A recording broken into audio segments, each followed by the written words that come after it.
Before I go on, I want to take this opportunity to sincerely thank my global lead pastor, my global co-lead pastor, as well as Pastor Mike for their labor over my life in the last couple of years.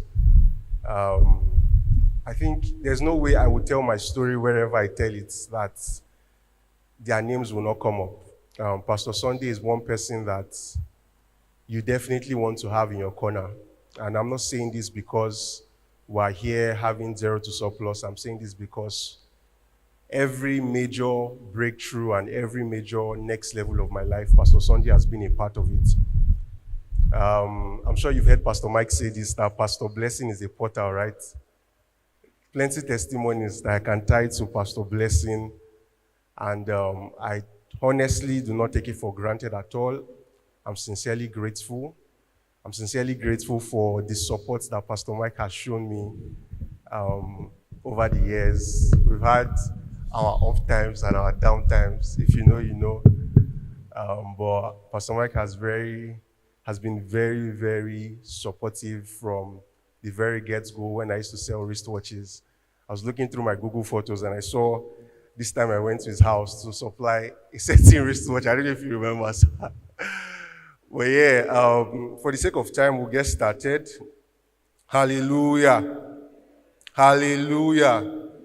So I was able to cook up some slides. It's a not so short, but very brief slide that would help me drive home some of the points that I'm trying to make in this session this morning. Feel free to bring out your notes, your biros, your phones to take notes as we go through the slides. So this morning we'll be talking on building capacity for the vision and dream. My name is Michael Asukwo Eyo. For those of you that couldn't pick up the words from the introduction, I am a search engine optimization and AI automations expert. What does that mean? I'm sure we all know what Google is. So my primary job is to help businesses show up number one in Google, right? So when you search for best suya spots in Lagos, best iPhone, or buy an iPhone in Lagos, that's what I do. I ensure that those businesses show up first page, and then you can click on those businesses and eventually purchase from them. I also do AI automations. AI automations pretty much is using AI tools to reduce the time that is being spent on manual tasks or previously existing processes in organizations and all of that. The scripture I have on this slide says, if you faint in the day of adversity, that means your strength is small. If you have a big vision or you have a vision and you are not able to achieve that vision, it simply means that one major thing is lacking. There's no capacity to achieve that vision. Media, we'll just move to the next slide. I think I'll just say next so that we get. All right, so the first step to building capacity for your vision is that you must define the vision. And in defining the vision, you must understand what success looks like, right? That's one word that will pretty much help you define the vision. When everything has been said and done, what do you want to see, right? What do you want to see at the end of the day? By the time they say you've made it, what does making it look like? I have an example here, $1,000 a month. So if you want to move your earnings to $1,000 a month, it means that you are very clear. You know that, okay, by the time they say I've made it or I have achieved my vision, I've reached my vision, that means I am earning $1,000 a month. Now, one major thing that people do when defining vision is that they begin to overcomplicate things, and that's one thing that you do not want to do. So ensure that you do not overcomplicate the dream. Ensure that you have a very, if possible, make it a one-liner. One line of what you want to achieve at the end of the day. And lastly, in defining your vision, you want to implement or imbibe desire, right? Vision is what keeps your desire focused and not scattered, right? In the later slide, I will speak so much on desire, but to wrap it up on this slide, before you begin to make moves, before you begin to tinker around a lot with different things, the first thing you must do is understand, where am I going to? Right? Where am I going to? What do I want to see at the end of the day? What is a one-liner that determines for my business, for my career, for my for my entrepreneurship journey, what is one sentence that defines success for me as Michael, for you as Tunde, Shedrack, or whatever your name is, right? So moving on to the next slide.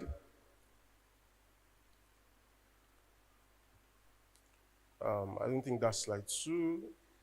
All right, so the next part of this is awareness. So you have defined your vision. One thing I would try to do with these slides is that I would speak on the slides in very short minutes, and I would also bring my story into those slides. So before I get started with this, for me, starting out my life, or when I began to discover that, okay, everything wasn't rosy as I thought it was, and I needed to put in the work to get to where I wanted to do. The first thing I knew I wanted for myself was that I wanted to earn in dollars, right? That was something that I always knew. If you asked me way back as far as 2015, 2016, 2017, I always knew that I did not want to earn the Nigerian naira. I just liked the idea of that, the idea that I could earn the US dollars and just flex with it. It was just flex at the time. So moving on to the next part. So I had this idea I wanted to earn in dollars. Slide 2 now says awareness. So after having the idea that you want to earn in dollars, the next thing you must do is find out who is earning in dollars around you, right? Who is achieving that goal that you have? This one line that you set for yourself. Who around you is achieving that? And in defining who, what you must do is that who is already achieving this dream? That's number 1. And you must prioritize people similar to you.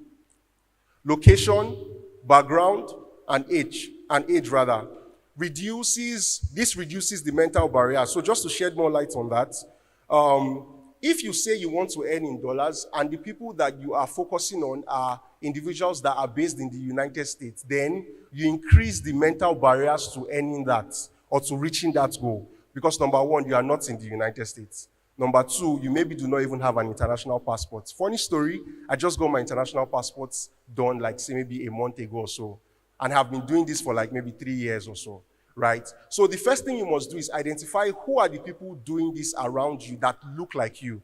For me, it was a close friend of mine, Nwachukwu Jude. He had been doing it already for like 2 years, and I had the opportunity to be sitting in his room while he was having a call at the time.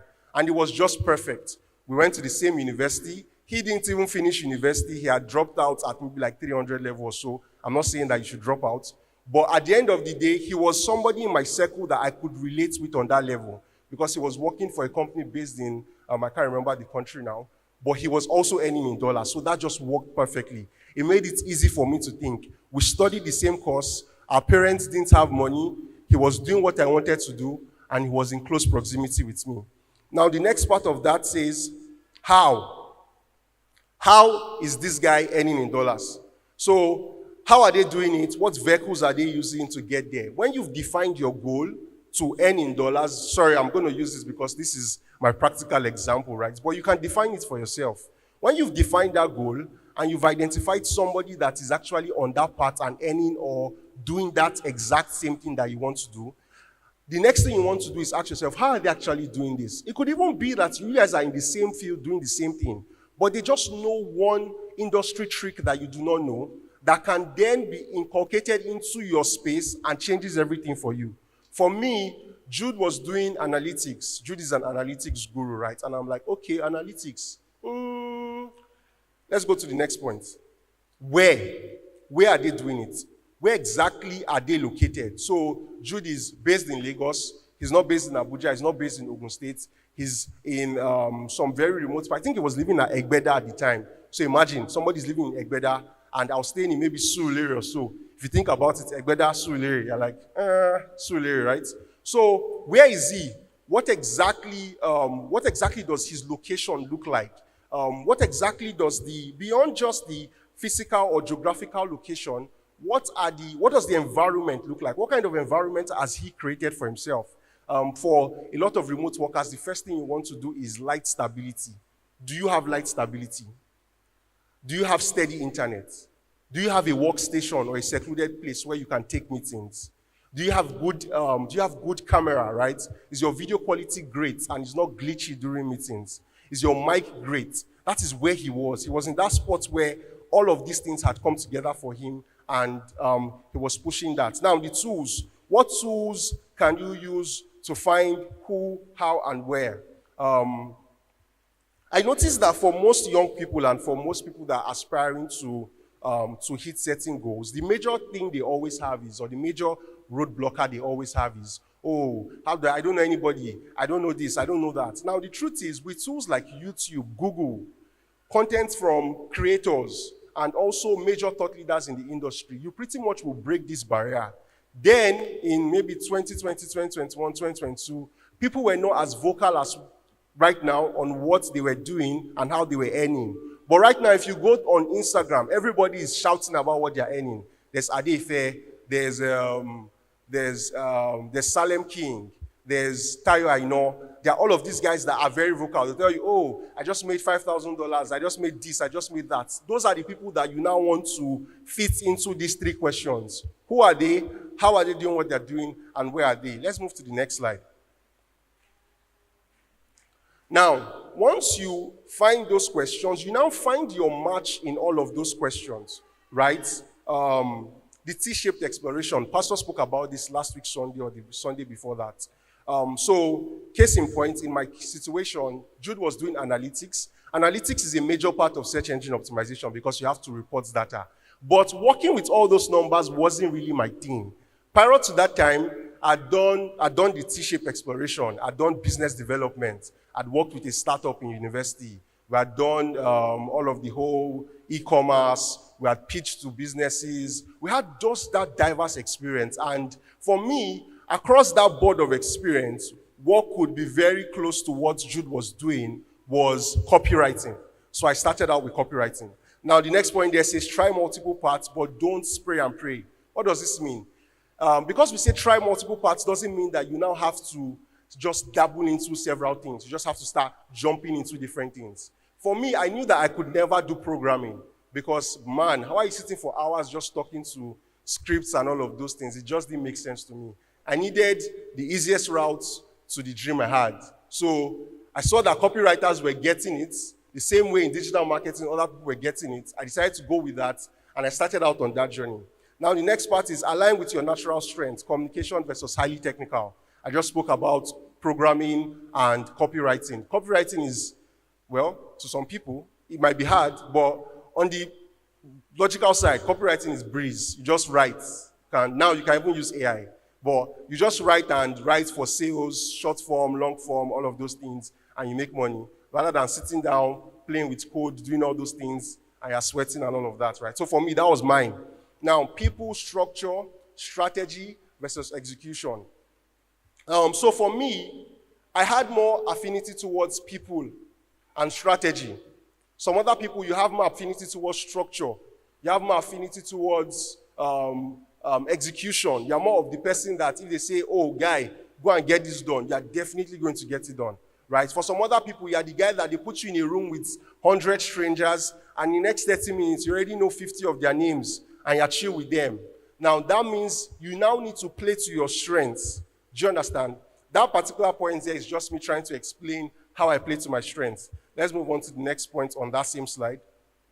Now it says, example, choosing, on that same slide, choosing not to pursue coding based on self-awareness. I just knew that coding wasn't going to work for me, right? Please, let's move to the next slide. Thank you. Now, the next part, after you have figured your desire, you have figured who are the people, how are they doing it, where are they doing it, you have figured your strengths and all of that. The next thing you now want to do is you want to build a community and inner circle. For me, God's so blessed, and I guess that's the grace factor.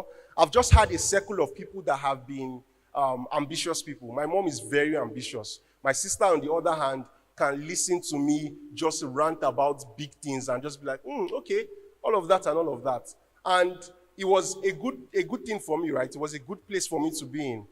And this goes to the first point. The first point is you have to start from home. Because you might not have the capacity to interact with all these people that maybe Tayo Aino and Adefe Adeoye and all of these guys, you might not have the ability to interact with them every day. You must find the people that are in your primary circle that you can feed off their energy or will not talk down on your ideologies, right? So if it is your friend, if it is your neighbor that you just figure out that this guy thinks alike, This guy has my car. This guy doesn't want to suffer. This guy also wants something good out of life. Then you want to be hanging around with those kind of people more than staying with people that would, the points that we have there is people that would talk down or fuel doubts in you, right? If there's anybody, right now, just do a mental checklist, right? If there's anybody that you tell, oh my guy, this year, I want to do 20 million. And you just know that that person's response is going to be, you want XCM. That person is on the X list. If there's anybody that you can tell about that type of thing, and the person says, yes, now you can do, that's even too small. I remember when I told Pastor Sunday that when I was still very major in FX, I told him I wanted to do a certain amount of money. I was like, that's small, you should do more than that. You should like 2x of that. In my head, I was like, sir, wait now, let's just start from here. Let's just start from here. So those are the people you want to put in your circle, right? Next slide, please. Now, the volume. Now, so you found your circle. You are with the people that drive you and do all of that for you. The next thing you want to do for yourself is put in the volume, right? Please, can we just, thank you very much. Now, you must create structure for deep practice, right? That's one thing that young people are really avoidant of, right? You want to spend time on TikTok, Instagram, do all of those things. At the same time, you still want to build expertise. Most times, it doesn't really work that way, except you're looking to be like a social media strategist and all of that. But the truth is, for you to really fly, you must give the volume of work, right? I have a quote there that says, you cannot outperform someone who outworks you. Like, it's just impossible. If I've spent 100 hours trying to figure out maybe simplest of things, maybe drive a car or I don't know, something really random, and you've just done it for 1 hour, there are definitely 100 other ways that I would know how to navigate that part that you don't know how to do that, right? So that's one thing. You must create structure for deep practice. Now, number 2 is that you must build in time for research and curiosity, right? You must build in time for research and curiosity. So you must just have that time where you go on YouTube and you just get lost. I don't mean go on YouTube and just watch Ruth Kadiri and all of those people, right? I mean go on YouTube and do a search for search engine optimization and watch like the first 5 videos. Even if they're 30 minutes, just binge watch on that. The third part is people pay for experience, not time. And that's one thing I've noticed, right? And you gain experience by the time you spend doing the volume, right? People will not pay you for the fact that you, especially outside, they pay you by the hour, right? But at some point, they pay you as a contractor. They just want you to come solve the problem and go, right? And nobody really cares how many hours you're using to solving the problem. The major question is, can you solve the problem? Oh, yes, you can. Take your money and go, right? The next point there says, as volumes increase, methods improve, and you become more valuable. That's the truth, right? My friend was telling me about a situation where a business in, I can't remember, Washington, yeah? So they reached out to him on LinkedIn, and they were like, okay, we see that you do this. Can you quickly come check this out for us? And he was like, okay, sure. And he got on a call with the woman, and he solved the problem. That's a fast story. My personal story. One of the last major roles I got on a call with the CEO, and he was like, oh, we're having this issue with these clients. What do you think about this? And I'm like, okay, have you checked this and checked this and checked that? And he was like, oh, this is it. Oh. And then offer letter came, right? So you must increase volume. As you increase volume, you definitely increase your chances of being more valuable and also increase your chance of success. Let's go to the next slide. So this is a throwback, right? This is me I can't remember the year. I was just going through Google Photos.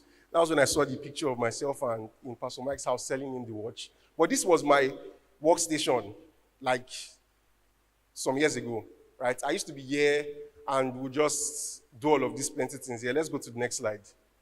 And this is my current workstation. It has actually improved more than this, right? But this is what my current workstation looks like. And yeah, just trying to help you see that as you put in more hours, even right now, when it doesn't look like it, in the nearest future, it would look better. Just a brief story before I move to the next slide. In 2023, December, I was at a friend's house. He's been doing this also for a while. He had that exact same workstation. And in my head, I was just like, this looks good. I really want to have this. 2 years down the line, there it is. Let's move to the next slide. Thank you. All right, so survival while building. So we've touched on a couple of points that would help you begin to build. You find your desire. Sorry, my mind went off for a bit. You find your desire. What's the next point, please? Sorry? Huh? Awareness, thank you. Please read 9 Laws of Progress if you've not read it. So the next part of that is survival while building. So for a lot of young people, the problem or the question they now ask is, oh, I'm learning this skill. How do I pay my bills? How do I ensure that I'm not a liability? The point is that vision has a timeline, but your bills don't have a timeline, right? Your bills are always going to come. You need to pay for data. You need to go out every day. You need to do all of those things. Now, don't become a liability while chasing a dream. It aches people. It gives off. That's why I see in all these Nollywood movies, when the man says, I'm growing something, the man is like, this thing where they grow all these years, how far now? Now, so you don't want to become a liability while you're chasing your dream. Now, take legitimate work that sustains you. For myself, while I was still trying to do all of these things, I did sales. Like, I have my sister is a customer to all my businesses, but I have Kids Car Place, I have Personalized by Ayo, I have Lag Molly Commerce, I have wristwatches I sold, I did real estate, I did commodities. Some of these things did not even work. I was just chasing wind. They did not work at all, but I was pushing. Praise God. Now, use survival income to buy data and fund your learning. If it's one person that calls you every day to come and watch something or do something, have it at the back of your mind that you are going somewhere. Let that money fund what you can do right now, and then let it also fund your dream. If it's to pay for a course on Udemy, if it's to buy, Udemy now even does like Black Friday sales and all of those things. You should get in there and use that. Now, try to stay independent and not be a burden, right? Try as much as possible in your period, because when you're a burden, it opens doors for people to talk down on you, right? And as much as possible, you don't want anybody pouring sand inside your garri. You're building your mind. You're taking out all the debts and all of that. So if people now start giving you reason to doubt what you're doing, then, it just sets you up for regression or whatever that is called, right? So the next slide. Now, be shameless, leverage, and go beyond the norm. I cannot emphasize this enough. Guys, when I started posting videos on LinkedIn, it was my friend Jude, right? He just said, guys, suppose they share all these things where they do. Just start posting shorts. I started posting shorts. My career hit a different turn. People would just be like, very recently I went for an event, and the lady that hosts one of the biggest search engine optimization conferences in West Africa was like, oh, Asuko, I know you now with your blue shirts on LinkedIn. You're always posting. I'm like, sharp. That's how you want it to be, right? Now, be shameless, right? Talk about what you're building. Reach out for opportunities. Cold DM people. Send intros. Follow up with them. The next part is leverage on other people. You don't have to do it alone. You found people that look like they are going to where you're going to. You found people that have your kind of energy. Leverage on that. Now, don't try to do everything yourself. Partner with people whose strengths complement your strengths, right? I've had a lot of failed partnerships. Pastor Sunday is aware of a couple of them. I've had a lot of serious failure. Some, we thank God. Ask for help, mentorship, reviews, and tech support. How did I get into AI automations? I just saw that, okay, these guys have started doing, I think they were hosting like a conference or something like that, like a small meetup. And I said, okay, I need to sign up for this. I went there, and they were talking about how they were using the whole automations thing in another industry or another space. And I was like, okay, how do we use this for what I do? That was how I started. And today, we're here. Leverage other people's expertise and time. Leverage other people's expertise and time. That's very, very, that's a scale up. That's scaling up, right? To move faster. E.g., friends reviewing your work or helping you with tech. I have a very good friend, Emmanuel Akwan. He's a developer. I don't know anything about. Maybe now I do know some things. But every time I have a technical error, I just call him. He's the person that I always go to. Do you have somebody like that? Where if you have a problem in an industry or a space that you are not very familiar with, you can always just call on the person. Now, the next one says, go beyond the norm. Guys, this is, you cannot play at the same level with everybody and want a different result. There must be something that you are doing differently from everybody. I was asked a question at a meeting I went for, and they were like, how do you get people to notice you on LinkedIn? I'm like, guy, be loud. The people that are getting the jobs are the loudest. If you know it and you're not talking about it, everybody is just going to feel like you don't know it. Especially with social media and how everybody is being public about what they know. So if you know something, even if you know it at a level, put it out there and let the world know that you know it. That way people can find you and then offer you the opportunities that you need. Prepare more than anyone else, right? A classic example for this will be my first ever foreign paid role. Before then, I'd done volunteering. I'd also just played around with auditing for businesses for free, right? My first role, I joined the interview. It was a Nigerian and a Filipino lady, right? I joined the interview, and before the interview, like maybe 3 hours before, mind you, I had not finished my first SEO course when I joined that interview. I was like maybe 70% done or 75%. But I just felt, oh yeah, now I did the audit with free tools. I joined the interview, and I was like, oh, I looked at your website. Oh, these are some of the things. Apparently, the website I even looked at wasn't the business they were hiring me for. It was the parent company. But when they gave me the offer and I joined, the Nigerian lady treasurer was like, the reason why we were in like a stand-up meeting, and she was like, the reason why I even picked Michael was because he came with an audit. That was why I was offered the job. This same came with an audit thing has happened maybe like 3 or 4 times to me. And it just solidifies it for me. Going the extra mile will never put you at a disadvantage. Last point there says, outwork others when opportunity comes. When you get an employment, especially with a place where you feel like there's imposter syndrome and all of those things. Imposter syndrome is when you feel like you are not qualified for that position you have. The best thing you want to do is outwork everybody.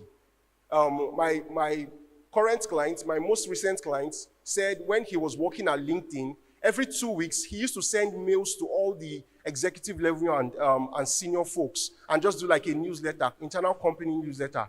And in that newsletter, he will talk about all the good things that they've done in the last 2 weeks. Oh, we shipped this. Oh, we shipped that. Oh, we did that. And at the end of the day, when they're having those meetings and they say, oh, who should do this? The first person they think about is Vish. Oh, Vish did that. Oh, I saw Vish's mail and all of that. That's how you scale. You scale by doing what nobody else wants to do. The next slide. Breakthrough example, SEO story. I think I've touched about that, right, in just all of my stories. So the major point there is hired specifically because of the extra effort. And this has happened over and over again. Let me talk about this, shifting into SEO. Let's go. Let's move to the next slide. I think I'll talk about it somewhere else. Handling failure. This one is like a master class. Now, failure is inevitable on the journey. If you feel like you're not hitting what you should hit, it is normal. You're not special. Nothing unique is happening to you if you're not getting where you need to get to. Even at the next level that you think you want to get to, there's still a version of failure at that level. For every level that you are, there's a version of failure. The only problem is that you think that the version of failure you're experiencing now is the only one that exists in the world. And that's a lie. Because when you move from your small business to a bigger shop in Idumota, you are still going to experience some bit of failure. So what will you now do? Will you now close the shop and go back? The next point there says, don't enter panic recovery mode. Guys, don't ever enter panic recovery mode. Pastor will say, go and watch Kung Fu Panda. Just go and do that. Anything that makes you enter into panic recovery, you're already regressing by default. Because in panic recovery, you're not thinking clearly, right? Let me talk about this just a little bit. In 2020, 2021, I got into financial markets. The reason why I got in there was because I wanted to earn. That was the idea. I just wanted this money. Let's touch this money now. So I got in there, and I got a friend of mine. We partnered together. We started managing funds because I'd worked with somebody. I was helping him divert funds, right? So I was like, this thing that this guy is doing, this my other guy can do it now. Let's get on it and move together. So we got on it. We're pushing. Things were looking good. Business was growing. Everything was fine. Then in December, I think January, February or so, I can't remember the months now. The first thing that happened was he now had to leave to go to NYC, right? So it means that these funds now, the person that's actively watching it, is no longer around. Number 2, federal government now, and because of that, we're already hitting like a decline. Federal government now released the crypto ban, something. I don't know if you remember in 2021, February, I can never forget, February 5th or February 6th. That's when they released the BAM. Panic everywhere. We had to pay out money. We had to do this. We had to do that. So in my head, the reasonable thing to do was just ensure that nobody's angry, everybody's fine. So we're just paying out the money. This guy was not around. The person that was bringing in the money was not actively available. When we were talking like maybe once a week or something. Ideally, what should have happened is, the thing you were avoiding, face it head on and say, everybody relax first. Let's just chill and let's see how things go. But panic recovery sets in, and eventually, Plenty money went. The next one says, balance optimism and enthusiasm with knowledge and preparation to avoid enthusiastic failure. Enthusiastic failure sounds like a big word. The only thing just means that you feel loud. The failure will be evidential. The failure will be very big. Now, after doing your best, lean on God, lean on trust in God and His love. That's one thing I've learned in recent times. When you've done your best, just know that God has your back. God is not going to let you suffer. God has you. The Bible says all things work together for good. Romans 8:28. You can go ahead to read that. Next slide. Growth mindset and learning systems. Never sideline high ROI activities, which are courses, reading, LinkedIn, sharing knowledge, even when you're in survival mode. I see a lot of people do this. Because you are working a menial job doesn't now mean that the big dream and the desire you have should suffer. I used to do events not even till very recently. We used to go for setup and tear down. Setup used to be like 2 days or a full day of staying in the hall, all of those landmark events, eco-hotel events, where again, all those places, I can't remember some of their names, but we were there, we'll be there and we'll do all the hanging and everything, and then we'll go back for tear down again. And in those periods when we're there overnight and doing all those things, you know what I used to tell myself? I used to be like, one day I'll be working overnight, but this is not what I'll be doing. I'll never be doing this, all this stress. This is not what I'll be doing. And it even happens recently. I think it was on Wednesday, I had to submit something, so I was up till like 7 a.m. or 8 a.m., right? I'm up overnight, but I'm doing something different, and the ROI is higher, right? Now, update your CV regularly as you grow, every few months. If you've had the same CV for the last like 6 months, bruh, with the way AI is moving, I promise you, you're missing out. And this is just me saying, like, you're missing out on a lot. Your CV should actually be taking some, even if it's not an entire shift, let there be some changes somewhere that people can see that, okay, this guy, somebody said, and I quote, that you should apply for jobs, I think he said every quarter, even if you are in your organization. So this is to the employed people now. And to the employed people, your employer is just your single client.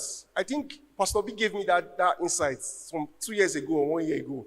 And that's what we're running with now. If you have one employer, it just means that you have one customer. Everybody is selling something, but you are selling to one person. Just means you can sell to more people. The next point there says, create your feeds. Let's talk about social media, right? Social media is doing what social media is doing. If you know the feeds, you know that there's like a feed section where social media gives you what you've interacted with over time, right? Right? Everybody's quiet, right? So what you want to do is create your feeds. I promise you, if you pick somebody's phone and go to their YouTube Shorts or Instagram, the first two videos that Instagram recommends to them just tells you what they do on Instagram. If it is VDM that they recommend, I promise you that person is following Instablog, GistHub, what's the name of that one, and the others, you know them. If you see that person maybe has DCA or some church activity, that person is following, check, the person has like other churches the person is following. So that just tells you. You want to create your feeds for high ROI as well. So learn by association. Sometimes all you need to do, I think it was Saul that was in the company of prophet and he started prophesying. All you need to do is just be with them. If they're saying, you know what we used to do in university, that the scholars, you just sit down with the scholars. Let it just cover you. Let their grace just cover you, right? You want to do that as well. Then lastly, on that slide, it says learn by osmosis. I learned this last year.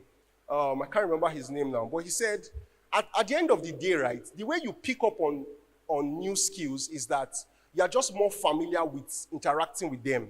It's like the first time you tried using WhatsApp, you were not very good at it. But right now, senior BC sharer, senior group creator, now you can do everything on WhatsApp, create barcodes and all of that. Learn by just being around it. Just be there. Be there. Before you know it, you will hit something. That was how I learned AI automations. There's this tool that everybody doesn't like. It's called N8N, right? You could do your research on it. But it's very complex. It looks like wires just connecting together. And how I learned it was that I used ChatGPT to learn anything. I would screenshot that was what was on my screen there. I would screenshot the N8N dashboard. I would paste it on ChatGPT and tell ChatGPT, what's this node? What does it say? What does it do? And all of that. And I'll tell ChatGPT, okay, if this is the end goal I want to get to, which nodes do I need to connect? When I open the node, I will screenshot it again and I will take it to ChatGPT and say, how do I fill out all the information on this node? You learn by just interacting. And before you know it, people will be like, guy, how did you build this? How did you do that? It's just association. Next slide. People value and opportunities. I'll just run through this briefly. People are naturally self-interested, right? So at every point in time, you must always lead with value. This is with respect to gaining employment, getting into new opportunities, or getting into new spaces. As you've built capacity, as you've done all those things, by the time you get to the point where you now need to get into rooms, you must not get there and be saying, oh, how much are you people paying? Guy, on some calls, you don't even ask about it. Let them be the ones to initiate those conversations. What you must always do is lead with, oh, what are you guys facing? What are the problems you guys are facing? Okay, this is what you're facing. Okay, these are some solutions you can give. Last year, I was out of a job for like quite some months. The first call I had, I had some calls. The first clients that came in, when I got on the call, and she was like, oh, we currently run on this type of websites. This type of websites don't naturally appeal to Google. And I'm like, I've done this before. I think what you guys can do is use a subdomain and all of that and all of that. And she was like, okay. And she got back to me the next week and she was like, oh, your call was very insightful. Let's hop on the call. Let's do that, and let's do that, and let's do that. The next slide. Final encouragement, the power of consistent desire. The first point here says, define the dream clearly and keep the desire consistent. You cannot be dreaming of going to there today, and tomorrow you are dreaming of going to here. You must stay consistent. Find out what the end goal is and stay consistent. The next one is, paths can change. I started with copywriting. I moved to I did business development. I moved to Forex. In trying to recover money, I did real estate. I did commodities. I sold some bit of cars. Those ones, I didn't even know. From there, I was selling cars, children cars. From there, I now came back again to copywriting. From copywriting, I now went to doing broad marketing strategies. From there, I now got into SEO. Can you see all this journey we're taking? From there, I now got into SEO. From there, I now got into automations and and it's still going, right? Consistent desire keeps you from quitting. It pushes you to reroute, not stop. When you are clear that this thing will get it, what it does to you is that you just begin to make, okay, it didn't work. You move, right? You just begin to repivot. Now it says, stay aware and keep learning. You must be aware. So I promise you, a lot of the jobs that are very active right now, very soon, it will shock you the way it will just fizzle out. It will fizzle out really fast, and it's already happening. The next point there says, maintain hunger through setbacks. Don't let failure cool your desire. It might happen. Pastor Sunday will say, watch Kung Fu Panda, eat, sleep, do anything you want to do, wake up, clean your eyes, and continue the journey. Next one says, use people and skills around you as leverage, not comparison. If people are doing something that you cannot do, it's not a time to say, oh, this or that. There are plenty of people I call senior man. Everybody is a senior man. If this person knows something more than you, he's a senior man. So just lock into it and learn from the person. Praise God. Trust God's timing and guidance as you walk through the process. God is, at the end of the day, is on God. Everything we're doing like this is on God. That's just the summary. If you get it, you get it. If you don't get it, God will help you in Jesus' name. Let's move to I think that's the last slide. Yeah, so if you give up, now you lose. Thank you very much. I hope you learned a thing or two.